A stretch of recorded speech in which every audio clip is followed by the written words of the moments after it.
সুপ্রিয় দর্শক, এশিয়ান টেলিভিশনের নিয়মিত আয়োজন টেবিল টকে স্বাগত জানাচ্ছি। আমি বাতেন বিপ্লব। আজকের আলোচনার বিষয় ডক্টর ইউনূস ও নির্বাচনের রোডম্যাপ, এবং এই বিষয়ে আলোচনা করার জন্য আমরা তিনজন অতিথিকে আমন্ত্রণ জানিয়েছি এশিয়ান টেলিভিশন স্টুডিওতে। আমরা প্রথমেই তাদের সাথে পরিচিত হয়ে নেব। আমার ডান পাশে রয়েছেন অ্যাডভোকেট আবু হেনা রাজ্জাকি, আইনজীবী, বাংলাদেশ সুপ্রিম কোর্ট, এবং মাঝখানে রয়েছেন সাংবাদিক মাহবুব আলম, সিনিয়র সাংবাদিক, এবং শেষে রয়েছেন সমন্বয়ক রাসেল মাহমুদ। আপনাদের তিনজনকেই আজকের এই টেবিল টকে স্বাগত। সঙ্গত কারণে আমরা ডক্টর ইউনূস এবং নির্বাচনের রোডম্যাপ, যেটি সবচেয়ে বেশি আলোচিত আজকের বাংলাদেশে, সেই বিষয়টি আমরা নির্ধারণ করেছি। প্রথমেই আমি সিনিয়র সাংবাদিক এবং রাজনৈতিক বিশ্লেষক মাহবুব আলম, আপনার কাছে যেতে চাই যে আসলে নির্বাচনের একটি সময় আমরা জানি যে ডিসেম্বর থেকে জুন এই সময়ের মধ্যে নির্বাচন দেওয়ার কথা রয়েছে, এবং সেটি নিয়েই রাজনৈতিক দলগুলোর আলোচনা এগিয়ে যাচ্ছে। আসলে এর মধ্যে কোনো ধরনের গুঞ্জন রয়েছে কিনা, জনাব মাহবুব? বিষয়টা হচ্ছে যে আমাদের প্রধান উপদেষ্টা ডক্টর মোহাম্মদ ইউনূস অনেক আগেই বলেছেন এবং একাধিকবার বলেছেন যে ডিসেম্বর থেকে জুনের মধ্যে নির্বাচন হবে, জাতীয় নির্বাচন হবে। কিন্তু দুর্ভাগ্যজনক আমাদের কোনো রাজনৈতিক দল এইটা বলার পরও এখন থেকে অনেক মাস বাকি আছে, তারা রোডম্যাপ চাচ্ছে। সাধারণত রোডম্যাপটা কখন ঘোষণা করা হয়? যে নির্বাচনের 3 মাস আগে। 3 মাস আগে রোডম্যাপ ঘোষণা করা হলেই আমি মনে করি এনাফ। কারণ নির্বাচনের জন্য লাগে হচ্ছে 1 মাস সময়।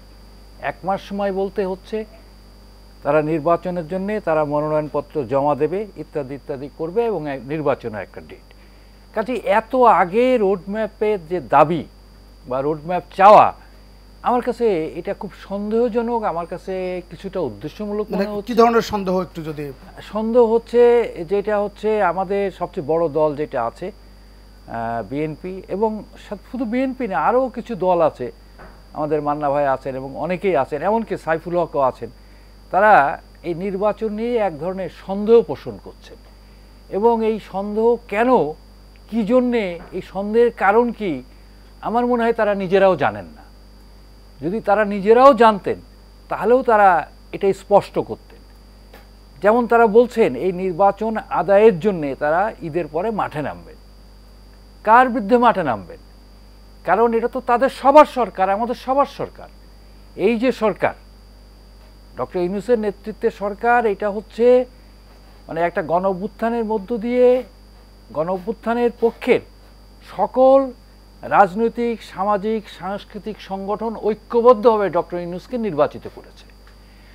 এই যে যারা বলছে যে আমাদের রোডম্যাপ চাই, তারা বলছেন যে আমরা এখন থেকে বলবো, বিএনপির কোনো নেতা, এমনকি সিনিয়র নেতা, তারা বলছেন যে এটা একটা অনির্বাচিত সরকার, দেশে অনির্বাচিত সরকার বেশি দিন চলতে পারে না, তারা নির্বাচন চায়। এটা কি একটু কন্ট্রাডিক্ট করে কিনা? আমরা দেখছি জনাব তারেক রহমান, ভারপ্রাপ্ত চেয়ারপারসন, তিনি কিন্তু একচ্ছত্র সমর্থন দিয়ে যাচ্ছেন ডক্টর ইউনূসকে। মাঝখান থেকে কিছু নেতা কথা বলছেন, সেটি কি দলের কিছুটা শৃঙ্খলা পরিপন্থী মনে হয় কিনা আপনার কাছে? আমার কাছে যেটা মনে হয় যে বিএনপির ভারপ্রাপ্ত চেয়ারম্যান একেবারে শুরু থেকেই, বোধহয় একেবারে গণ অভ্যুত্থানের পরপরই সংস্কার এবং নির্বাচনের প্রশ্নে তিনি তখন থেকেই বলছেন যে নির্বাচন এবং সংস্কারের মধ্যে কোনো বিরোধ নেই, তিনি নির্বাচনের পক্ষে। এমনকি তিনি তখন এই কথাও বলেছিলেন বিএনপি নির্বাচনে এই সংস্কারে বিশ্বাস করে, এবং আমরা এই জন্যে আমাদের 31 দফাও দিয়েছি।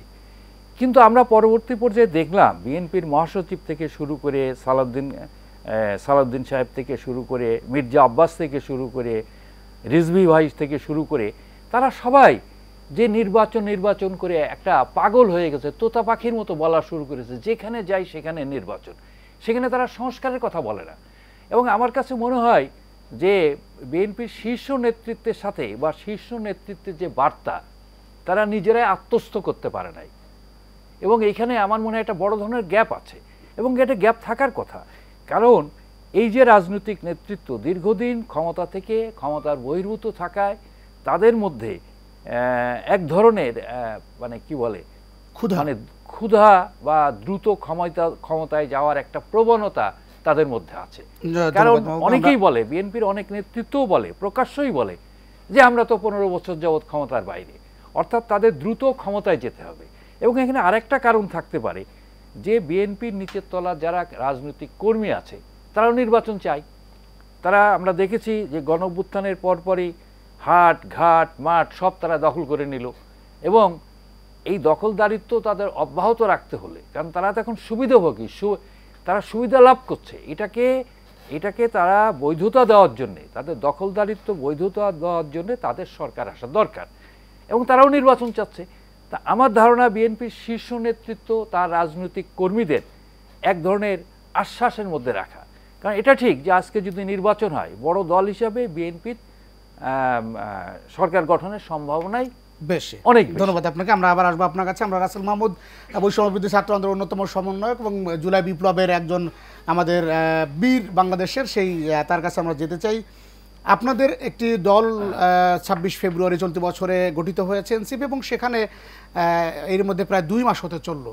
আমরা শুরুতে যে ধরনের আসলে আপনাদের কার্যক্রম লক্ষ্য করেছিলাম, ঠিক এখন কার্যক্রম কিছুটা কমে গেছে, এবং আসলে আপনাদের রাজনীতিতে প্রভাব কতটা আপনি মনে করেন যে আসলে এই যে বাংলাদেশে ক্রিয়াশীল যে রাজনৈতিক দলগুলো কার্যক্রম চালাচ্ছে এবং আপনাদের প্রভাব সাধারণ মানুষের প্রতি কতটুকু? জি বাতেন ভাই, আপনাকে অসংখ্য ধন্যবাদ আজকে টেবিল টকে আমাকে ডাকার জন্য।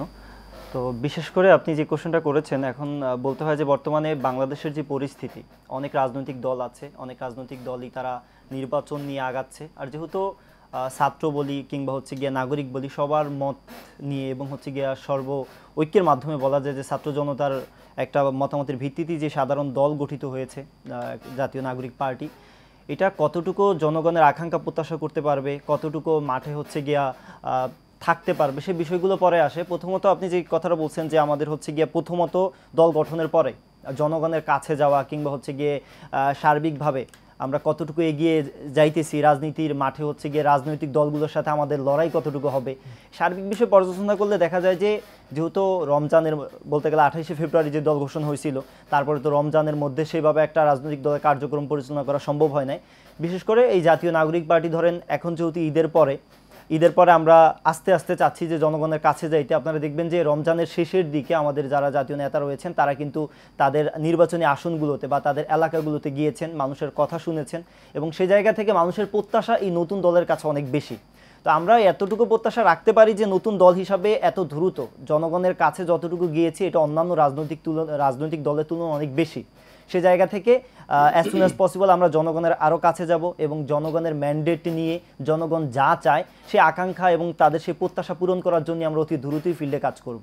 আর একটু যোগ করি, আপনি যে বললেন ঈদের পর শব্দটি, এরই মধ্যে বাংলাদেশের মানুষের কাছে একটি নেতিবাচক শব্দ হিসেবে বিবেচিত, যদিও বাংলাদেশের অন্যতম বৃহৎ রাজনৈতিক দল বিএনপি এই টার্মটি ইউজ করতে বিভিন্ন সময়, যে ফ্যাসিবাদের সময় তারা আন্দোলনের ঘোষণা দিয়েও অনেক সময় মাঠে নামতে পারেনি, সেই টার্ম আসলে আপনারা ইউজ করছেন, এটি সাধারণ মানুষকে আমরা আসলে সাধারণত আমি সেই অর্থে বুঝাই নাই, কারণ বিএনপি তো বলে যে ঈদের পরে আন্দোলনে নামবে, কোন ঈদ তাদের কোনো নির্দিষ্ট করে থাকে না। আমাদের যেহেতু দলটা গঠিত হয়েছে ঈদের আগে এবং একটা ঈদই মাত্র আমরা পার করেছি, এবং আমাদের কার্যক্রম এই ঈদকে কেন্দ্র করে যেহেতু হয় না, রমজানে তেমন একটা কার্যক্রম করা হয়নি, সো এই ঈদের পরেই আমরা ইনশাল্লাহ আমাদের কার্যক্রম নিয়ে ফিল্ডে থাকবো। ধন্যবাদ রাসেল মাহমুদ। আমরা অ্যাডভোকেট আবুনার রাজ্জাকে আপনার কাছে যেতে চাই, যেহেতু একজন সমন্বয়ক আমাদের সাথে রয়েছেন এবং তাদের এই যে ডক্টর ইউনূসকে ঘিরে সাধারণ মানুষের প্রত্যাশার জায়গা, বিশেষ করে আমরা যদি একটু কিশোরগঞ্জের পাগলা মসজিদের এই দিকে তাকাই, সেখানে কিন্তু আপনি দেখেন যে ওই যে বাক্সে মানুষ টাকা ফেলে সেখানে কিন্তু চিরকুট ফেলা হয়েছে, এবং সেখানে সাধারণ মানুষ প্রত্যাশা করেছে যে 5 বছর, আল্লাহর কাছে ফরিয়াদ জানিয়েছে যে 5 বছর দেখতে চান ডক্টর ইউনূসকে। আপনার মতামত?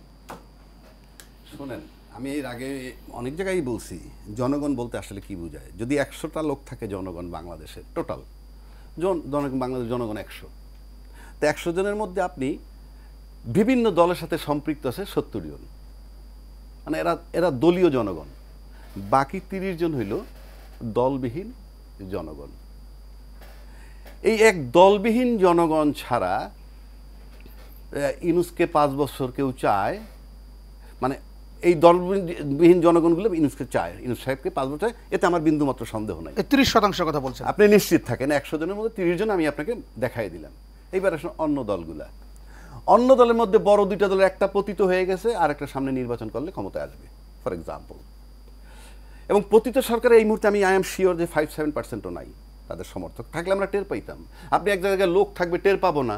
আজকেও কিন্তু মিছিল হয়েছে ঢাকায়, মিছিল হয়েছে, এগুলো মিছিল আমরা বুঝতেছি, সেই ওইখানকার তখনকার মিছিল, আজকের মিছিল। এখন সোশ্যাল মিডিয়া আছে, আপনি ছেলে বড় টেক্সট লিখতে পারেন, পুরনো ছবি দেখায়, এই ছবি লাগাই দিলেন, এটা অমুক জায়গায় হয়েছে, এগুলো ভেরিফাই কেউ করবে না। আর যেহেতু ইউনূস সরকার এমন একটা জায়গায় আছে, কাউকে বাধা দিবে না, করতে থাকো, বিকজ ইউনূস সরকার বাধা দেয় না কেন? কারণ ইউনূস সাহেবের এক চুল সম্মান কেউ বাড়াইতে পারবে না তার প্রশংসা করে। আবার তার সম্মান নিচেও নিতে পারবে না তার গীবত কইরা। এবং যে তার গীবত করে তাকে যদি ইউনূস সাহেব আলোচনায় নেয়, আমলে নেয়, সে বিখ্যাত হবে।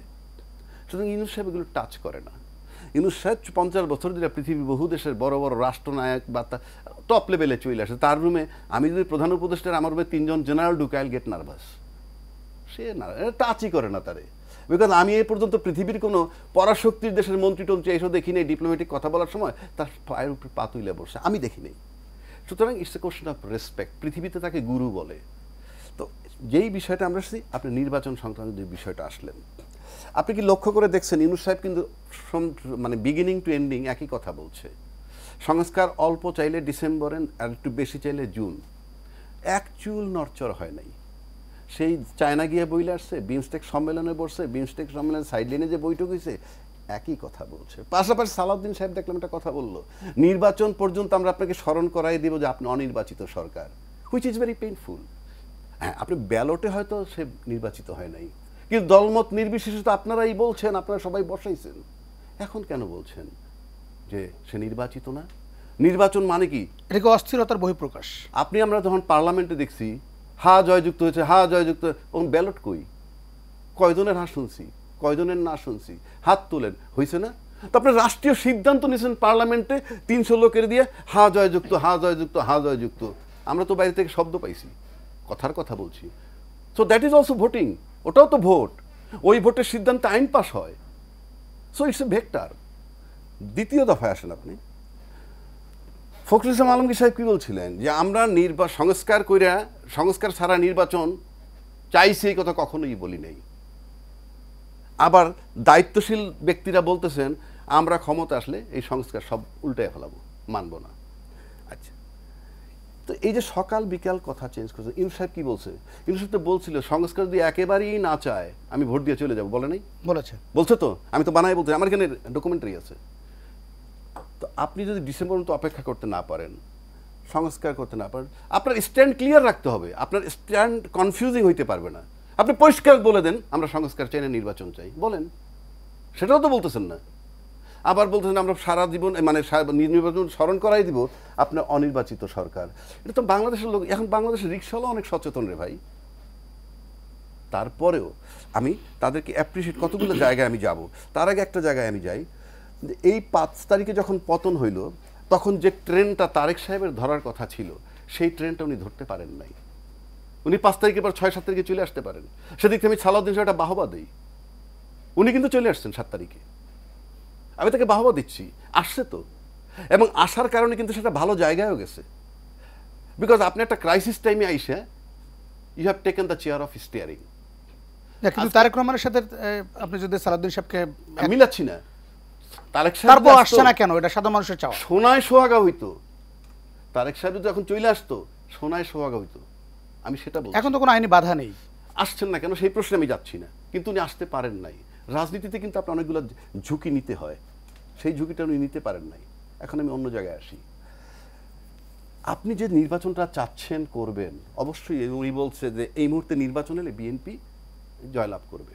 কতটা সিট পাবে সেটা জানি না, মেজরিটি উনি পাবেন। কিন্তু তার একটা প্রশ্ন, নির্বাচন কমিশনের নিজস্ব কোনো প্রশাসন নেই। নির্বাচনের সময় রাষ্ট্রের সমস্ত রাষ্ট্রের যে প্রশাসন তার অধীনস্থ। বিএনপি বলছে যে 80-90% যারা প্রশাসনের লোক সব ফ্যাসিস্ট সরকারের। বেনজির সাহেব বলে গেছে এখনো 90% পুলিশ আওয়ামী সরকারের। তো সব যদি ফ্যাসিস্ট সরকারের হয় আর নির্বাচন যদি ইনক্লুসিভ হয়, ইনক্লুসিভ হলে তো আওয়ামী লীগও নির্বাচনে যোগ দিবে। কথাটা বোঝার চেষ্টা করেন। তাহলে প্রশাসন 90% আওয়ামী লীগের, আবার ইনক্লুসিভ নির্বাচন এলে আওয়ামী লীগ নির্বাচন করবে। এবং বাংলাদেশের যে প্রশাসন, ওই যেহেতু আওয়ামী লীগের দোসরেরা, এরা আওয়ামী লীগকে ঝুঁকে থাকবে। তাহলে ভোটের সময় নিশ্চয়ই মঙ্গল গ্রহ থেকে এক ওভারনাইট সৎ হয়ে যাবে না সব লোক, কারণ আমি তো সৎ হওয়ার সুযোগ দিচ্ছি না। প্রশাসনিক সংস্কার যে মারাত্মকভাবে দরকার সেটা আমি দিচ্ছি না, আমি নির্বাচন চাচ্ছি। ডিসেম্বর থেকে ইউনূস সাহেব সরেন নাই, বাংলাদেশে কেউ নাই সরাইতে পারে। এবং এটা যদি জুন পর্যন্ত যায় সেটা এখন যারা এরপরও নির্বাচন করে তাদের কি সেনা প্রধানের প্রতি আস্থা নাই? সেনাপ্রধান তো বলছিল যে আমি দায়িত্ব নিই এবং 18 মাসের মধ্যে একটা নির্বাচন করা সম্ভব। সেই সেনাপ্রধানের কথা শুনলে আপনাকে ডিসেম্বর পর্যন্ত জাস্ট চুপ থাকতে হয়। আর সেনাপ্রধানেরকে আমরা সবাই মিলে যদি বলি, আর ইউনূস সাহেব বলছে জুন পর্যন্ত, উনিও 6-7 মাস বাড়তি মানবেন, তাহলে এত কথা কোনো। 1 2 যেই প্রশাসন টোটালটা আওয়ামী লীগের, আপনাদের প্রশাসন বলতে কিছু নাই, কারণ 2007-এর পর থেকে বিএনপি ক্ষমতায় নাই। তাদের যদি কিছু থেকে থাকে প্রশাসনে, সেটা সরাই দিছে ওই সময় 2008-এর পর থেকে। তাহলে সেই প্রশাসনে নির্বাচন করে আপনি জয়লাভ করবেন, ওই প্রশাসনের উপরে আপনার এত আস্থা কেন? ওই প্রশাসন তো আপনার আস্থা থাকাই কথা না। ওই কারণে তো তাদের বলা দরকার যে না, দরকার ইউনূস সাহেব লম্বা সময় থাকুক, থেকে প্রশাসন ঠিক করুক। কিন্তু আপনার সেই প্রশাসনের উপরে আপনার আস্থা, যেই প্রশাসন 90% স্বৈরাচারের, আপনারাই বলতেছেন। এবং সেই স্বৈরাচারের যে দোসর প্রশাসন যদি আপনাকে ভোট দেয়, তাহলে সেই স্বৈরাচারের প্রশাসন যারা, তারা কি আপনাদেরকে একই জায়গায় দাঁড়া করাইছে, পতিত সরকার আর আপনাদেরকে? তা নাহলে তারা যদি বলতো যে কি বলে এনসিপি বা জামাত, এইটা নিয়ে তো এই কথাটা আসতেছে না, কিন্তু এইখানে আসতেছে। আপনারাই বলতেছেন যে প্রশাসন টোটালটা তাদের, আবার আপনারা তার আস্থায় আনতেছেন। এটা কিন্তু একটা মারাত্মক চিন্তার ব্যাপার যে ওই প্রশাসনের অধীনে আপনারা আস্থাটা আসে কেন। 1 2 আপনি আরেকটা জায়গায় আসেন, বিএনপিকে যে মানে বারবার নির্বাচন চাচ্ছে, আমরা মনে করি যে ডিসেম্বর পর্যন্ত গেলে বোধহয় তাদের প্রবলেম হতে পারে। তাহলে তো এত অস্থির হওয়ার কিছু নাই, কারণ আপনার তো বড় দল, কোনো সন্দেহ নাই। এই বড় দলটাকে কাটাইয়ে উঠতে, মানে এটার ড্যামেজ করতে করতে অনেক নিচে যাইতেও 2-4 বছর সময় লাগবে। সেখানে তো এত নার্ভাস হওয়ার কিছু নাই। কিন্তু আমার কিন্তু একটা প্রশ্ন, যে ডিসেম্বর পর্যন্ত তো ডেডলাইন দিছে, একটা ডেডলাইন, কিন্তু মহাসচিব বলছিল 5 তারিখের পর তাদের 422 জন লোক মারা গেছে, এবং তার আগে 2023 পর্যন্ত আরও প্রায় 1000-1500 লোক মারা গেছে, বিএনপির গুম খুন হয়েছে। এটা একটা বিশাল জায়গা, সেটা নিয়ে কিন্তু কোনো আন্দোলন হয় নাই। 1 2 1.5 লক্ষ মামলায় 40 লক্ষ আসামি এনেছে। 5 আগস্টের পর আমি অদ্যাবধি কোনো আন্দোলন দেখিনি যে এদেরকে রিলিজ করো, কারণ এই আসিফ নজরুল সাহেব বারবার বলছিলেন এগুলো ভৌতিক মামলা। তো ভৌতিক মামলা হলে আপনি অ্যাডমিনিস্ট্রেটিভ অর্ডারে মামলাগুলো যায় না কেন, এবং সেজন্য বিএনপির আন্দোলন নাই কেন? আপনার লোক মারা গেল, আপনার আন্দোলন হইল না, এবং এই 1.5 লক্ষ মামলায় 40 লক্ষ আসামি, সেটার জন্য আপনার আন্দোলন নাই। আপনাদের লাইফ টাইমে আপনাদের মাথার তাজ তার খালেদা জিয়া, তাকে মাত্র 3 কোটি টাকা এই ব্যাংক থেকে ওই ব্যাংকে রাখছে, টাকা আত্মসাৎ হয়নি, সেই টাকা 3 গুণ হয়ে গেছে। সেই টাকার জন্য তিনি 7 বছর জেল খাটলেন, বিদেশে চিকিৎসার জন্য নিতে পারলেন না আন্দোলন করে। যারা আন্দোলন করার কথা তারা প্রত্যেকেই গত 14 বছর অন্তত 10 বার 15 বার করে বিদেশ গেছে চিকিৎসার নামে। তো আপনার নেত্রী, আপনার মাথার তাজ যেতে পারে না, তাকে আপনারা চিকিৎসার জন্য কিছু করতে পারলেন না, নিতে পারলেন না বিদেশ যাওয়ার। 12-18 কোটি জনগণকে তো আপনার আস্থায় নিতে হবে যে আপনাদের জনগণের জন্য পারবেন। যে নাকি আপনাদের মাথার তাজ নেত্রীর জন্য করতে পারেন নাই, তাকে আমি আস্থায় কি করে নিব? আমি দুঃখে বলতেছি, আমি চাই বিএনপি জনগণের আস্থায় আসুক আগে। কি করেছেন আপনি খালেদা জিয়ার জন্য? এবং আরও একটা ইন্টারেস্টিং ব্যাপার যদি আমি বলি আপনাকে, যে এই খালেদা জিয়া যখন আপনার অভ্যুত্থান হয়ে গেল, তারপর আপনি দেখেন তো খালেদা জিয়ার শরীর কতটা ভালো হয়েছে। ফার্স্ট ভালো হয়েছে কেন? শেখ হাসিনার পতন যাই না, এটা স্বাভাবিক। মানসিকভাবে চিকিৎসায় সুস্থ হয় নাই, চিকিৎসারও তার অবনতি হয়েছে। তারপরে আসেন ইউনূস সাহেব যখন সম্মান দিল তারে সশস্ত্র দিবসে, তার পাশে এই মাসে গ্যাপ, দুইজনে কথা বলতেছে, ছাত্র সমন্বয় একটা দাঁড়ায় বলে মায়ের সামনে দাঁড়াইছে, এরকম একটা সম্মান দিছে, ওর রোগ আরেকটু ভালো হয়েছে। তারপরে যখন আর্মি চিফ গিয়ে প্রধান খালেদা জিয়া, বেগম খালেদা জিয়ার বাসায় গিয়ে দেখা করলো, চিকিৎসার জন্য যাবে বিদেশে, উনি আরেকটু ভালো হইল। তারপরে যখন উনি চলে গেলেন বিদেশে, যাওয়ার সময় আপনি দেখছেন মনে হচ্ছে যে প্রধানমন্ত্রী দেশে, এই সম্মানটা কারা দিছে? বিএনপির লোকে দিছে? দেয় নাই। এবং যাই দেখেন তার অ্যাকচুয়াল আর উন্নতি হয় নাই, বিকজ আপনি তো আর কিছু দিতে পারতেছেন না তাকে। এই যেটুক দেওয়ার ওইটুকুই 5 আগস্টের পরে ইউনূস সাহেব সমন্বয়ক, আর্মি চিফ আর পরিস্থিতি মিলে তারে দিছে। সেই নেত্রীর জন্য আপনাদের কান্না আসে না, খালি আপনারা নির্বাচন চান। আর এই প্রশাসন যে আপনি পাশ করবেন সেটাও আপনি নিশ্চিত, তাহলে গ্যারান্টিটা আপনার কোত্থেকে আসলো? এই প্রশাসনের আপনি আস্থায় কিভাবে নিচ্ছেন? যেহেতু আপনি প্রশাসনের আস্থায় নিচ্ছেন, তার মানে প্রশাসন আপনাকে ফেভার করবে না। না, আমার কথা হলো যে আপনি যদি সমঝোতা করে, সমঝোতা একটা বিরাট গুরুত্বপূর্ণ জিনিস, আপনি সমঝোতা করে ভালো কিছু করতে পেলে ভালো, আর সমঝোতার ফলাফল যদি, সমঝোতা ছাড়া ফলাফল যদি ভালো হয়, ভালো। আমরা we are ready to accept the good things, not the bad things. আপনি সমঝোতা করে যদি খারাপ জিনিস আসে, উই ডোন্ট ওয়ান্ট ইট। সমঝোতা ছাড়া যদি ভালো জিনিস আসে আমরা এটা অ্যাকসেপ্ট করব। আমার বিষয়টা পরিষ্কার। এইবার আসেন আপনার কথা বলি, 5 বছর নিয়ে একটা কথা আসছে। ইউনূস সাহেব 5 বছর, কেউ বলে থাকতে চায় আর জনগণ বলে রাখতে চায়। সেখানে আমি বললাম যে 30% কনফার্ম এরা রাখতে চায়। আর অন্যান্য দলের মধ্যে বড় দল, পতিত দলটা বাদে আর বড় দলটা বাদে একটু কনফিউশন, যেহেতু নির্বাচনী অন্যদের একটা আবার ভোটার টোটার কম, তারা চিন্তা করে ইউনূস সাহেব থাকলে যে আমরা একটু আগাইতে পারি, গুছাইতে পারি, করুক, এটা নিয়ে আমার ইয়ে নেই। কিন্তু 30% তার আছে কনফার্ম। 1 2 নম্বর হচ্ছে আমি অনেক টকশো করি, আমি কমেন্টে দেখি ভাই আমি অমুক দল করি কিন্তু তারপরে চাই ইউনূস সাহেব ক্ষমতায় থাকে। রাইট, এটা আমি আপনার কাছে জানতে চাই। এটা আমি বহু জায়গায় আমি সব দলের বড় বড় অনেক নেতাদের টকশোতে আমি অন্তত 100-150 লোকের ইয়ে দিতে পারবো যে তারা বলে যে ভাই আমি অন্য দল করি, কোন দল নাম করার দরকার নাই, আমি অন্য দল করি তারপরেও আমি চাই ইউনূস সাহেব থাকুক। তার মানে এটা হইলো ইউনূস সাহেব যত প্রলং করবে তত তার গ্রহণযোগ্যতা বাড়বে। কেন বাড়বে? জনগণ অন্ধ নয়, জনগণ দেখতেছে যে সবচেয়ে বড় ক্ষমতাধর প্রশাসন ম্যাজিস্ট্রেসি পাওয়ার দেওয়ার পরও কাজ হয় না, ওদের সেই ক্ষমতা নাই মাঠে নামানোর পর কাজ না করার। এটা হইলো সচিবালয়ের রিকমেন্ডেশন থাকে কীরকম, একটা হইলো তুমি এটা তাড়াতাড়ি করে আমাকে রিপোর্ট করো, আর একটা হইলো দেখো কি করা যায় আইনসম্মতভাবে। এইটা হবে না, কিন্তু এটা বলছে যে এটা লিখে দিছে এটা তাড়াতাড়ি করে আমাকে রিপোর্ট ফিডব্যাক দাও, ওটা হবে। তা আমার মাঠে যে আর্মি নামাইছে তাদের অর্ডারে হ্যাঁ বিবেচনা করে কাজ করো ইত্যাদি, যাতে বদনাম না হয় অমুক তমুক, তা কাজটা করতে গেলে নানান চিন্তা করে। সুতরাং ওই জন্যই প্রশাসন এরকম চেকমেশা কদু হিসাবে থাকবে। এখন আসেন 5 বছর প্রসঙ্গ। আচ্ছা 5 বছর প্রসঙ্গ যারা বলে তারা তো অনলাইনেই বলে, কথার কথা। মাঠের কথা তো এখন অনলাইন ছাড়া কেউ জানে না, রিয়াকশনটা তো অনলাইনের উপরে। অনলাইনে কিন্তু বহু লোক আছে এটার গিবত করতেছে, কেন থাকবেন উনি তো অনির্বাচিত ইত্যাদি ইত্যাদি। ওইটায় কোনো এফেক্ট হয় না। 5 বছরের একদিন কিন্তু ঘুম হারাম হয়ে গেল। এটার তো ইম্প্যাক্ট কেন? এটাকে বলে মানসিক ভয়, ডিভাইন ভয়। ডিভাইন মানে ঐশ্বিক।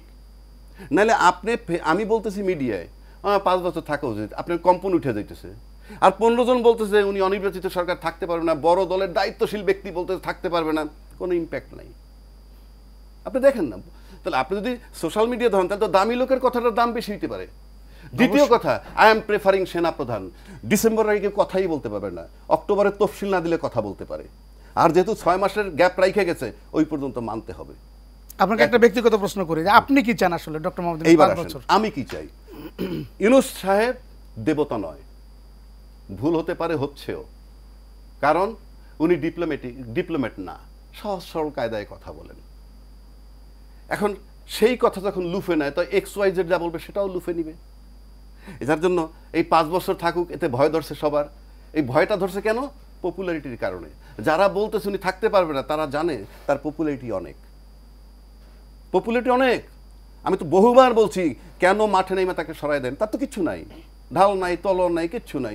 নামেন না কেন আপনি মাঠে? নামেন, নেমে তারা সরাই দেন না দেখি কি। আমি নিশ্চিত করে বলতে পারি প্রশাসন ইউনূসকে বাঁচাইতে পারবে না। কিন্তু আপনি ভয় পাচ্ছেন কেন? যখন আপনি ট্রান্সপারেন্ট হবে, স্বচ্ছতার একটা ভয় আছে, সততার ভয়। হ্যাঁ। এখন আসেন 5 বছর প্রসঙ্গ বলি। ইউনূস সাহেব টেক ওভার করছে যখন, পৃথিবীর বাজারে সে টপ লেভেলের আর 5-7 জন লোকের লেভেলে চলে গিয়ে তারপরে টেক ওভার করছেন।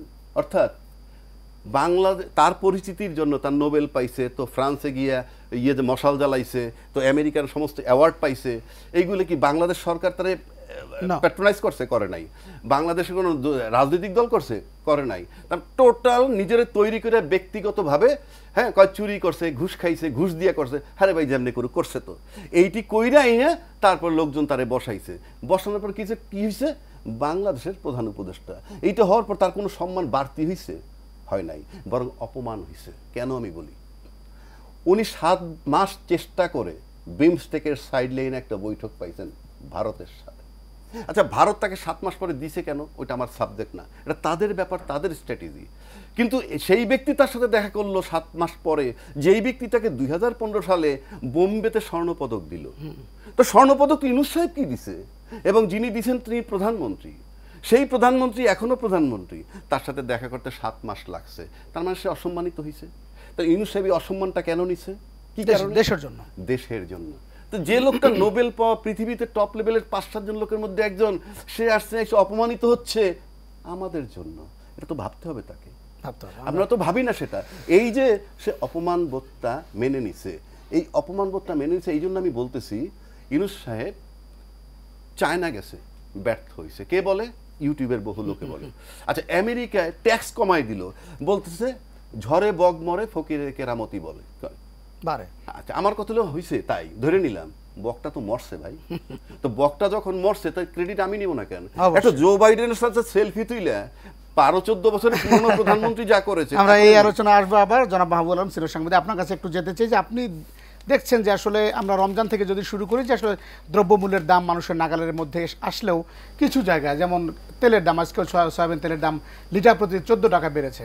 এই যে ছোটোখাটো বিষয়গুলো, এগুলো নিয়ে আসলে সাধারণ মানুষের মাঠে আন্দোলন করা বা পলিটিক্যাল যে দলগুলো রয়েছে তারা কি মাঠে আন্দোলন এখন পর্যন্ত গেল না, কিংবা মানুষের প্রত্যাশার জায়গা আসলে এখন ডক্টর ইউনূসের কাছে কোন লেভেলে রয়েছে?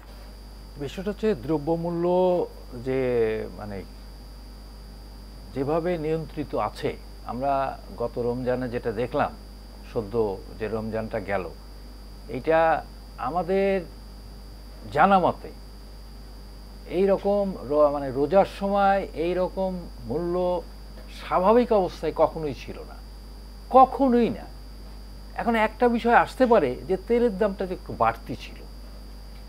তো বিষয়টা হচ্ছে যে মানে বহু দ্রব্যের মধ্যে একটি যদি দাম একটু বেশি হয়, তা এটা হওয়া উচিত না, কিন্তু এটা ধরার মধ্যে পড়ে না। যেমন তেলের দাম লিটার প্রতি বাড়ায় 14 টাকা। এটা কতটা যৌক্তিক কতটা অযৌক্তিক এই বিবেচনা নিশ্চয়ই আমার মানে ভোক্তারা করবে, সরকার করবে।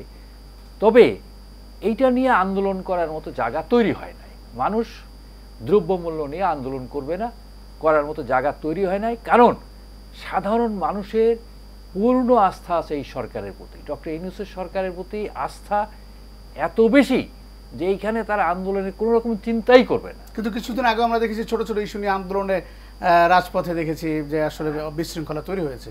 এই রাজপথের যে বিশৃঙ্খলা, এটা হচ্ছে স্বৈরাচার এবং পতিত স্বৈরাচারের যে পতিত স্বৈরাচার, তাদের যে ব্ল্যাক মানি যারা এই দেশে আছে সেইটারই কিছু মানে খরচ করে তারা এগুলো করেছে। কাজে এটা এর মধ্যে কোনো সাধারণ মানুষের কোনো এর সাথে কোনো সম্পর্ক নাই। কারণ আমরা দেখেছি যে গণ অভ্যুত্থানের পরপরই আনসাররা আন্দোলন করেছে, পরে আমরা কি দেখলাম এটা আনসার না, এটা যুবলীগ ছাত্রলীগ আনসারের ড্রেসে আসলো। আমরা কি দেখলাম ওই ইসকনের তো ওটা কি যে একজন যে আন্দোলন মানে সরকারের বিরুদ্ধে একটা বিরাট কিছু করবে, লং মার্চ করবে চিটাগাং থেকে, যিনি বললেন, তিনি দেখা গেল ইসকন থেকে বহিষ্কৃত একজন দুষ্কৃতিকারী, তার বিরুদ্ধে চুরির অভিযোগ আছে, তার বিরুদ্ধে অনৈতিকতার অভিযোগ আছে, এটা বাজে লোক। এটা হচ্ছে ওই আওয়ামী লীগের টাকার, আওয়ামী লীগের এখনো তো তারা রয়েছে, কিন্তু ওরা তো আন্দোলন করতে পারবে না, ওদের কোনো ক্ষমতাই নাই। রাজপথে সাধারণ মানুষই এদেরকে রুখে দেবে। ধন্যবাদ আপনাকে জনাব মাহবুব আলম। আমরা সমন্বয়ক জনাব রাসেল মাহমুদ আপনার কাছে যেতে চাই। রাসেল ভাই, আপনারা দেখছেন যে আসলে যখন আশিক চৌধুরী একজন বাংলাদেশের এখন সবচেয়ে প্রশংসা ভাসছেন, তিনি যখন বলছেন যে আমি 15,000 বেকারত্ব দূর করার যে একটি পরিকল্পনা উনি নিয়েছেন, ঠিক সাথে সাথে আমরা দেখেছি কাউন্টার বক্তব্য এসছে অন্য পার্টি থেকে যে আমরা 15 লাখ বেকারত্ব দূর করব। এই যে হাইপারবলিক্যাল বিভিন্ন ধরনের মানুষকে লোভে ফেলানোর যে কথাবার্তাগুলো, এগুলো আসলে কতটা যৌক্তিক আপনার কাছে মনে হয়, এবং আপনাদের আসলে কি পরিকল্পনা বাংলাদেশকে নিয়ে? আচ্ছা, যেটা হচ্ছে আশিক চৌধুরী বলেছিলেন 15 লক্ষ বেকারত্ব দূর করবে, যেটা আবার অন্যান্য রাজনৈতিক দল বা বিএনপি বিশেষ করে তারাও বলেছে। আপনি দেখেন বিগত দিনগুলোতে কিন্তু আওয়ামী লীগ সরকারও জোর গলায় অনেক গলাবাজি করে গেছে, অনেক চাপাবাজি করে গেছে, অনেক কিছু করবে, দেশে সিঙ্গাপুর বানিয়ে ফেলবে, এই সে অনেক কিছু করবে। তো বিএনপি এখন ক্ষমতায় নাই বা অন্যান্য রাজনৈতিক দলও ক্ষমতায় নাই। আশিক চৌধুরী, যিনি হচ্ছে গিয়ে প্রধান উপদেষ্টার একটা ফোন কলে বাংলাদেশে এসে বাংলাদেশের অর্থনৈতিক হাল ধরেছেন, এবং তিনি ইতোপূর্বে যে কাজগুলো করেছেন সেটা কিন্তু হচ্ছে গিয়ে মানুষের আস্থা কুড়িয়ে নিয়েছে। সেই জায়গা থেকে উনি যেটা বলেছে উনি বাস্তবায়ন করতে পারবে। কিন্তু বিএনপি বলেন কিংবা অন্যান্য রাজনৈতিক দল বলেন, তারা বিশেষ করে বিএনপি বিগত দিনেও তো সরকার ছিল, তাদের অতীত ইতিহাসে তারা কতটুকু জনগণের জন্য কাজ করছে, কতটুকু বেকারত্ব দূর করছে। আপনি দেখেন এই বর্তমান সময়ে সবচেয়ে বেশি চাঁদাবাজি কারা করছে? যদি তারা নিজেদের মধ্যে যেই অর্থনৈতিক সংকট, নিজেদের মধ্যে যে বেকারত্ব, সেইটাই দূর করতে না পারে, তাহলে দেশের সরকার হয়ে জনগণের বেকারত্ব কিভাবে দূর করবে? তারা তো নিজেদের বেকারত্ব এখনো দূর করতে পারে নাই। সো সেই জায়গা থেকে আশিক চৌধুরী যেটা বলেছে উনি যৌক্তিক কথাই বলেছে এবং উনি এটা পারবেন, বা বাংলাদেশের জনগণ যদি তাদেরকে সহায়তা করে বা ইউনূস সরকারকে সহযোগিতা করে এটা সম্ভব। কিন্তু বিএনপি কিংবা তাদের মতো রাজনৈতিক দল ক্ষমতা আসার পরে নিজেদের স্বার্থকে পুঁজি করে নিজেদেরকে দাঁড় করাবে, ব্যক্তিগত রাজনীতি করবে নাকি জনগণের সেবা করবে, এটা জনগণই এখন বলে দিচ্ছে। আরেকটি বিষয় আপনার কাছে জানতে চাইবো যে আসলে আমরা দেখেছি যে আমরা যদি কিউবার কথা বলি বা সিরিয়ার কথা বলি, সেখানে বিপ্লব পরবর্তী কিন্তু একটি সেফ গার্ড, একটি বাহিনী থাকে সব জায়গায়। সেই জায়গায় বাংলাদেশে কিন্তু একটা প্রেশার গ্রুপ হিসেবে এনসিপি বর্তমানে আপনারা গঠন করেছেন। সেটি আগে যদি আমরা দেখেছি যে বৈষম্যবিরোধী ছাত্র আন্দোলন তখন যে ফরম্যাটে আগাচ্ছিল সেই জায়গা থেকে যতটুকু ভূমিকা পালন করতে পারতো, এখন কি দল হিসেবে তার চেয়ে বেশি পারবে কিনা? যেহেতু হচ্ছে ধরেন একটা অভ্যুত্থান পরবর্তী সময়ে বৈষম্য বিরোধী ছাত্র আন্দোলন একটা স্টেক ছিল, তারা কাজ করছে ফিল্ডে, জাতীয় নাগরিক কমিটি কাজ করছে সরকারের প্রেশার ক্রিয়েট গ্রুপ হিসেবে। সেই দুইটা গ্রুপ থেকে মার্জ হয়ে অনেক নেতাকর্মী বৈষম্য বিরোধী ছাত্র আন্দোলন এবং হচ্ছে জাতীয় নাগরিক কমিটি, সেখান থেকে একটা নতুন রাজনৈতিক দল আসছে জাতীয় নাগরিক পার্টি। তো এখন বিশেষ করে দেখা যায় একটা নতুন রাজনৈতিক দল আসার পরে তাদের তো অনেক বাধার সম্মুখীন আছে, একটা দল গুছিয়ে নিবন্ধন পাওয়া বা হচ্ছে গিয়ে প্রতিটা জেলায় কমিটি দেওয়া, সার্বিক বিষয় অনেক কিছুই ফ্যাক্টর করে। সেই জায়গা থেকে এই নতুন রাজনৈতিক দল হিসাবে আমরা যেমন আমাদের আহ্বায়ক নাহিদ ইসলাম ভাই প্রায় সময় সরকারের বিভিন্ন ইস্যু নিয়ে কথা বলে, বিভিন্ন জায়গায় সংস্কারের কথা বলে এবং কোথায় যদি কোনো ত্রুটি থাকে সেই বিষয়গুলো উনি ফুটিয়ে তুলতেছে। এখন জাতীয় নাগরিক পার্টির আহ্বায়ক যেই কথাটা বলে, অবশ্যই জাতীয় নাগরিক পার্টি যারা রয়েছে তারাও সেম কথাটাই বলতেছে। সেই জায়গা থেকে আমাদের জায়গা থেকে আমরা চাচ্ছি সরকারের যদি হচ্ছে কোনো জায়গায় ভুল থাকে সেটা হচ্ছে গিয়ে ধরিয়ে দেওয়া, যদি সরকার কোনো জায়গায় কাজকর্মে কিংবা হচ্ছে গিয়ে কোনো বিচার ব্যবস্থায় কোনো সংস্কারে পিছিয়ে থাকে সেই জায়গায় কিভাবে সহযোগিতা করা যায় আমরা সেই জায়গা থেকে সর্বোচ্চ সহযোগিতা করব। আপনি দেখেন বিশেষ করে জাতীয় নাগরিক পার্টি ডক্টর ইউনূসের সরকারকে কতটুকু হেল্প করবে সেটা তো এই জনগণই দেখতেছে যে সে কী করতেছে এবং কোন জায়গায় আমাদের তাদেরকে হেল্প করা দরকার। যেটা হচ্ছে কি আমাদের মাহবুব ভাই বলেছে যে আমরা প্রায় সময় কিন্তু পত্রিকার শিরোনামে দেখতাম দ্রব্যমূল্যের ঊর্ধ্বগতি, জনগণের নাবিশ্বাস এবং হচ্ছে ক্রেতাগণের হাহাকার, এরকম শিরোনাম ছিল। বিগত এমন কোনো সরকার ছিল না যারা এই লাস্ট রমজানের মতো দ্রব্যমূল্যের ঊর্ধ্বগতিকে কমিয়ে এত সহজ সরল জীবনযাপন মানুষের জন্য ফিরিয়ে আনতে পারছে, এটা কেউ পারে নাই। এবছরের যে ঈদ গেল আপনি দেখেন, এই ঈদেও জনগণ ছিল, মহাসড়কে কোনো জাম ছিল না এবং একটা জনগণের মধ্যে স্বস্তি ছিল, নিরাপদ জার্নি ছিল। দু একটা বিচ্ছিন্ন ঘটনা ব্যতীত এই জনগণ এবার ঈদটা শান্তিপূর্ণভাবে পালন করতে পেরেছে। আপনি দেখেন যে এই যে বৈশাখের যে অনুষ্ঠান হলো, এটা কিন্তু ইতিহাসে, বাংলাদেশের ইতিহাসে একটা নজির তৈরি করছে। সর্বসাধারণ কিন্তু হচ্ছে রাস্তায় নেমে এসেছে এই বৈশাখ উদযাপন করার জন্য। তারপর আমি যদি অর্থনৈতিক দিকের কথা বলি, ইউনূস সরকার কি করেছে, এই গত মাসে আপনার মার্চে প্রায় 35,000 কোটি টাকা রেমিটেন্স পাঠিয়েছে, যা অতীতে হয় নাই। সেই জায়গা থেকে তো ইউনূস সরকারের সাফল্য অনেক বেশি। আপনাকে যদি আরেকটু কথা স্মরণ করে দিতে চাই, জাতিসংঘের সাধারণ পরিষদে বাংলাদেশের ভাবমূর্তিকে তিনি হচ্ছে রক্ষা করেছে। তারপরে মানবাধিকার ইস্যুতে বাংলাদেশের অবস্থান তিনি তৈরি করেছেন।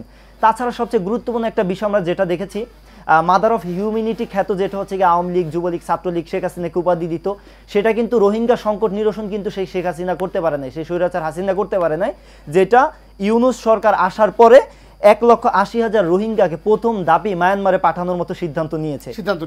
এটা আমরা এই বিষয়গুলো জানি। এবং আরেকটা বিষয় একটু আমি বলতে চাই, যেটা হচ্ছে কি আমাদের প্রধান উপদেষ্টা প্রেস সচিব শফিকুল ইসলাম বলেছেন যে মোদির সাথে যে বৈঠক হয়েছে হাসিনাকে ফিরে আনার জন্য, এবং মোদি কিন্তু সেখানে একদম ইতিবাচকই প্রভাব ফেলেছে আমি যতটুকু আমরা দেখেছি এবং শুনেছি, যে হাসিনাকে তারা ফিরিয়ে দিবে এবং হাসিনাকে এদেশে ফিরিয়ে এনে এদেশের মাটিতেই হচ্ছে কি হাসিনার বিচার হবে, যেটা হচ্ছে গিয়ে বাংলাদেশের একটা কূটনৈতিক বিজয়। আর এই বিজয়ের মহানায়ক হচ্ছে আমাদের ডক্টর মোহাম্মদ ইউনূস। সে জায়গা থেকে এনসিপি কিংবা জনগণ ইউনূস সরকারকে কোনো কাজে ফোর্স করার আগেই কিন্তু তিনি এই কাজগুলো করে রেখেছেন। পাশাপাশি আরও কিছু বিষয় আছে রাসেল ভাই, আমি শুধু আপনাকে পয়েন্টগুলো বলে দিচ্ছি। যেমন আমাদের ট্রান্সশিপমেন্টের সুবিধা ছিল স্থলবন্দর ইউজ করা, আমরা সুতা স্থলবন্দর ইউজ করে কিন্তু বিভিন্ন সময় রপ্তানি করা হতো। পাশাপাশি আমরা যে নেপাল এবং ভুটান, মিয়ানমারে যে আমাদের স্থলবন্দর ব্যবহারের যে ট্রান্সশিপমেন্ট সুবিধা সেটিও বন্ধ করে দিচ্ছে ভারত।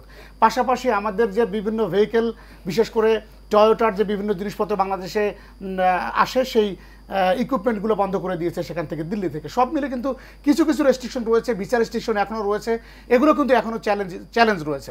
দেখ, আমি আপনার কাছে যে বিষয়টি প্রশ্ন হিসেবে জানতে চাইবো যে আসলে এনসিপি গঠন করার পর নাহিদ ইসলামের কথা যেহেতু আপনি বললেন, যে নাহিদ ইসলামের শুরুর দিকে জনসভা আমরা দেখেছি, তখনকার যে পার্টিসিপেশন, এখন এটি কি আসলে সারা দেশে বিভিন্ন জায়গায় আমরা দেখি যে আপনাদের যে জনসমর্থন সেটি কি কমেছে না বেড়েছে? বর্তমানে হচ্ছে জাতীয় নাগরিক পার্টি প্রতিষ্ঠিত হওয়ার পরে যতটুকু ফিল্ডে কাজ করার কথা ছিল এখন পর্যন্ত রুট লেভেলে পৌঁছাতে পারে নাই। আমরা দেখেছি যে গণ অভ্যুত্থান পরবর্তী সময়ে বৈষম্য বিরোধী ছাত্র আন্দোলন যদি একটা প্রোগ্রাম ডাক দিত, সেখানে সকল রাজনৈতিক বা সকল মতাদর্শের মানুষ এসে উপস্থিত হইতো। আর যখন আপনি একটা রাজনৈতিক দল গঠন করবেন, তখন আপনার এই রাজনৈতিক দলের যারা হচ্ছে গিয়ে শুভাকাঙ্ক্ষী বা এই রাজনৈতিক দলের প্রতি যাদের সমর্থন রয়েছে, তাছাড়া তো আপনি বাইরের কাউকে এখানে পাবেন না। আজকে বিএনপি একটা প্রোগ্রাম ডাকলো, সেখানে বিএনপি সমর্থকরা যাবে। আজকে হেফাজত জামাত একটা প্রোগ্রাম ডাকলো, সেখানে যাবে। জাতীয় নাগরিক পার্টির কে যারা সমর্থন করে বা জাতীয় নাগরিক পার্টির যারা হচ্ছে গিয়ে কর্মী রয়েছে বা যারা ফিল্ডে কাজ করতে চায়, এই মানুষ যে খুব একটা বেশি তা কিন্তু না। এখন নতুন রাজনৈতিক দল গঠন হওয়ার আগে অনেক মানুষের সমর্থন ছিল যে আমরা ছাত্রদের পক্ষে আছি, যেমনটা এখন হচ্ছে যে অনেক রাজনৈতিক দলের নেতারাও বলতেছে যে আমরা ইউনূস সরকারকে আরো 5 বছর 10 বছর বা আমি একটু তাকে ক্ষমতায় চাই। গাজা প্রসঙ্গে আসলে আমাদের বাংলাদেশের অবস্থান এবং বিশ্ব বিবেকে টনক নাড়ানোর যে বিষয়টি, সেটিতে আমরা আসলে কতটুকু টনক নড়াতে পেরেছি? এখনও আজকেও হামলা হয়েছে গাজায়। ধন্যবাদ আপনাকে। তার আগে আমি দ্রব্যমূল্য উপর একটু কথা বলে নিই। দ্রব্যমূল্য বলতে তেলের উপরে 14 টাকা পার লিটার বাড়িয়েছে, আপনার কাছ থেকে আমি শুনলাম। হ্যাঁ, 175 থেকে আন্দোলন নাই কেন? 1 নম্বর আসেন, করোনার সময় আমরা 1 বছরে 13-14 বার পানির বিল বাড়াইছি, করোনার বছর মনে আছে। তারপরে 5-7 বার বিদ্যুৎ বিল বাড়াইছি, এগুলো সরকারি, না বাড়াইলে পারত, নির্মম অমানুষ। তারপরে স্কুল ফি 1 পয়সা কমায় নাই এবং তারা বলছে যে না দিতে হবে, ক্লাস হয়নি তারপরও ফি পে। হ্যাঁ, কিন্তু তারপরেও তারা কি বলতো, সিন্ডিকেটের ব্যাপারে মুন্সি কি মন্ত্রী কি মুন্সি, আমরা সিন্ডিকেটের ব্যাপারে কিছু করার ক্ষমতা তাদের নাই, এই বলে ছেড়ে দিছে। সেখানে এই 14 টাকা লিটারে বাড়লে কিছুই হবে না আপাতত, কারণ 7 মাসেই প্রথম বাড়ালেন 1, 2 যিনি বাড়িয়েছেন মানুষ জানে সে স্বচ্ছ।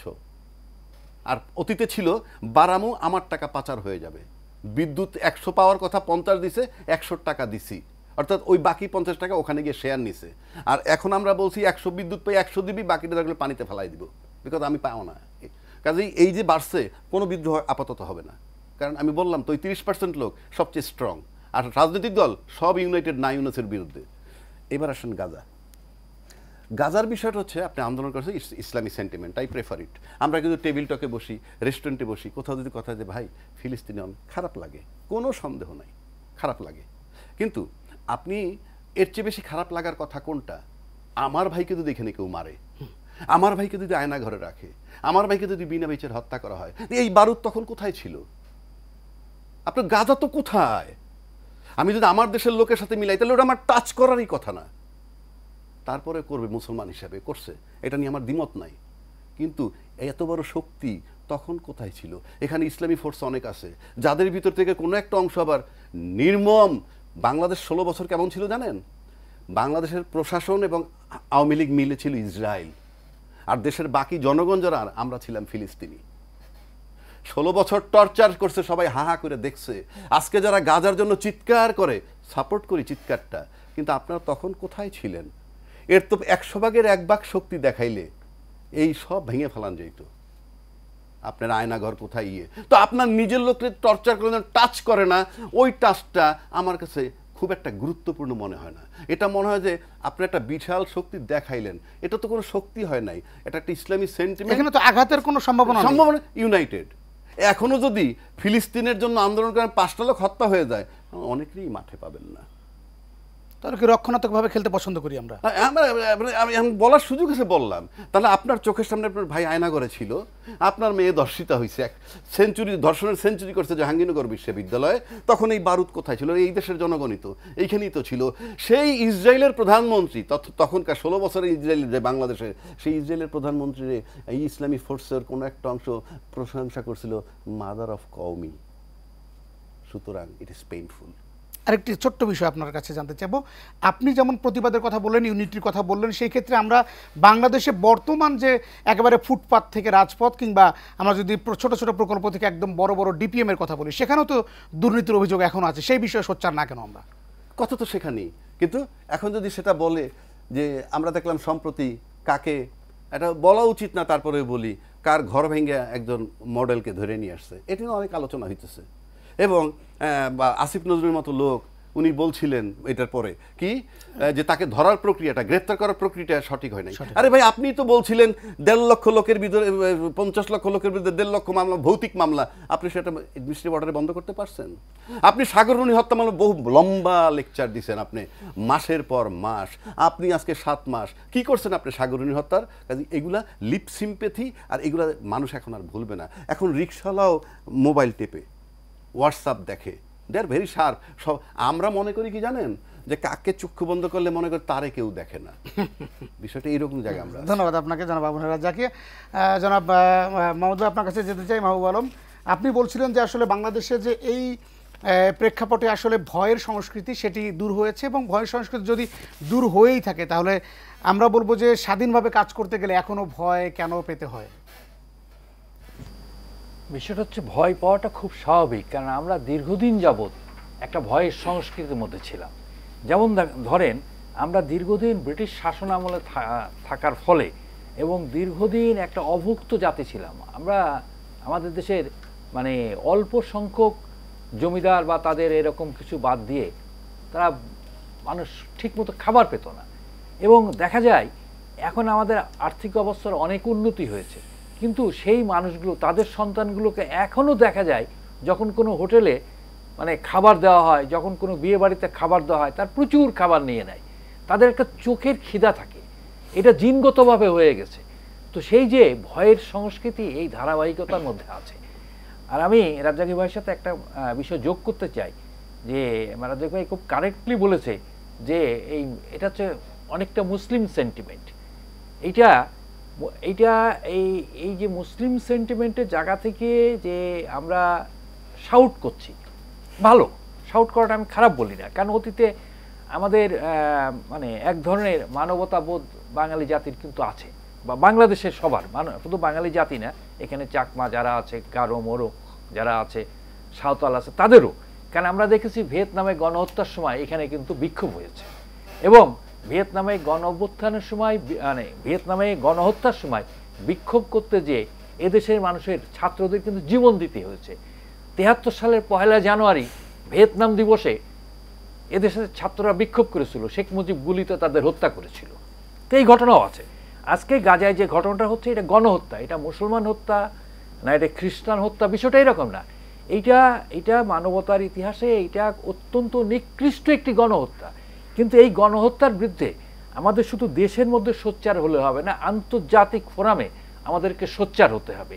এবং এই গাজাবাসীর সমর্থনে আমাদের শুধু বিক্ষোভ করলে হবে না, এদের জন্য আমাদের খাদ্য পানীয় ইত্যাদি জন্য আমাদের আর্থিক সহযোগিতার ব্যবস্থা নিতে হবে। যেমন ইউরোপের দেশগুলো করছে কি, ইউরোপের দেশে দেশে তারা বিক্ষোভ করছে, অর্থ সংগ্রহ করছে। আমি বলছি না তাদের জন্য অস্ত্র, হ্যাঁ পারলে অস্ত্র দিতে হবে, কারণ এখানে থেকে লড়াই চলছে। এটা শুধু গণহত্যা না, একদিকে যেমন গণহত্যা হচ্ছে আর একদিকে গণপ্রতিরোধও আছে। তাই এই গাজাবাসী যাতে প্রতিরোধ করতে পারে, প্রয়োজনে তাদেরকে প্রয়োজনীয় মানে সহযোগিতা সমর্থন দেওয়া উচিত বলে আমি মনে করি। ভাই ধন্যবাদ আপনাকে। আমরা রাসেল ভাই আপনার কাছে যেতে চাই। বাংলাদেশে আসলে ভয়ের সংস্কৃতি দীর্ঘদিন চলেছে, এবং সেই সংস্কৃতির পরিবর্তন হবে বলে মানুষের মধ্যে একটা প্রত্যাশার জায়গা তৈরি করেছিলেন আপনারা নিজেরাই। এখনও সেই সংস্কৃতিকে পরিবর্তন হয়েছে? মানে সাধারণ মানুষ যেটি চায়, আসলে গাড়ির হর্ন যেমন তারা শুনতে চায় না, শব্দ দূষণ কিংবা বায়ু দূষণ কিংবা যে কোনো ধরনের দূষণের বিরুদ্ধে যেমন তারা সোচ্চার হতে চায়, ঠিক তেমনি ঘুষ, অনিয়ম, দুর্নীতি, লুটপাট, তার বিরুদ্ধেও সাধারণ মানুষের কণ্ঠ উচ্চকিত। সেই জায়গায় আপনাদের ভূমিকা আসলে কি? আসলে যেই ভয়ের সংস্কৃতি, নাকি আপনারা থেমে গেছেন এখন? না, আমরা মোটেও থেমে যাইনি। বিগত দিনগুলোতে যে ভয় সংস্কৃতি দেখে গেছি এখনও বিদ্যমান আছে, একদম যে হচ্ছে গিয়ে নির্মূল হয়ে যাবে তাও নয়। আসলে যতটুকু কমিয়ে আনা যায় এই ভয় সংস্কৃতি আমরা বিগত দিনগুলোতে যেভাবে দেখে এসেছি, এখন হয়তো বা কিছুটা কমানোর চেষ্টা করতেছে, বা আমরা নিজেদের জায়গা থেকে সোচ্চার হচ্ছি। আপনি দেখেন বিগত দিনগুলোতে তো ফেসবুকে ওপেনলি লেখালেখি করতে পারতাম না, আমার জায়গা থেকে আমি পারিনি ব্যক্তিগতভাবে, হয়তো বা সাধারণ জনগণও পারেন, অন্যান্য রাজনৈতিক দলও পারে না।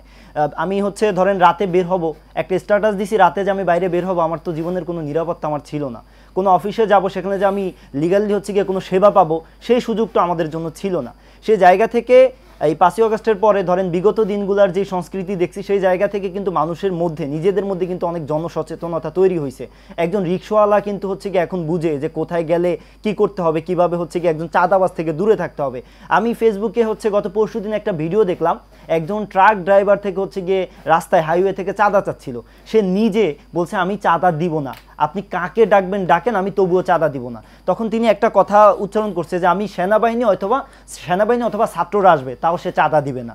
সে একজন ট্রাক ড্রাইভার হয়ে রাস্তা বন্ধ করে দিয়ে অন্য ড্রাইভারদেরকেও দাঁড় করিয়ে দিয়েছে একজন চাঁদাবাজের বিরুদ্ধে প্রতিবাদ করার জন্য। এই যে একজন ড্রাইভার তার জায়গা থেকে প্রতিরোধ করতেছে, সেমভাবে যদি প্রতিটা জনগণ, রিকশাওয়ালা, কৃষক, শ্রমিক, সকল শ্রেণীর মানুষ এইভাবে প্রতিরোধ করে, তাহলে আমার মনে হয় অতি দ্রুত যে ভয়ের সংস্কৃতি ছিল, যে হচ্ছে গিয়ে ঘুষ, দুর্নীতি, অন্যায়, অনিয়ম ছিল, এগুলো অতি দ্রুত বাংলাদেশের ভূখণ্ড থেকে হচ্ছে বিলুপ্ত হয়ে যাবে। ধন্যবাদ আপনাকে, ধন্যবাদ জনাব আবু হেনা রাজ্জাকী, ধন্যবাদ মাহবুব আলম, রাসেল মাহমুদ সমন্বয়ক, আপনাদের প্রত্যেককে ধন্যবাদ জানাচ্ছি আজকের এই আলোচনা। এবং দর্শক যারা বিভিন্ন জায়গা থেকে এশিয়ান টেলিভিশনের সাথে এতক্ষণ যুক্ত ছিলেন, প্রত্যেকের কাছে আমাদের প্রত্যাশা থাকবে যে ডক্টর মোহাম্মদ ইউনূস শুধু নয়, যিনি দেশ পরিচালনা করবেন, যদি আসলেই দেশপ্রেম নিয়ে এই দেশকে এগিয়ে নেওয়ার প্রত্যয় থাকেন, তাহলে প্রত্যেকেই তাদের সমর্থন করবেন এবং দেশকে এগিয়ে নেওয়ার প্রত্যয় সবাই এক মিছিলে যোগ দেবেন, সেই প্রত্যাশা জানিয়ে শেষ করছি। সবাই ভালো থাকবেন, আল্লাহ হাফেজ।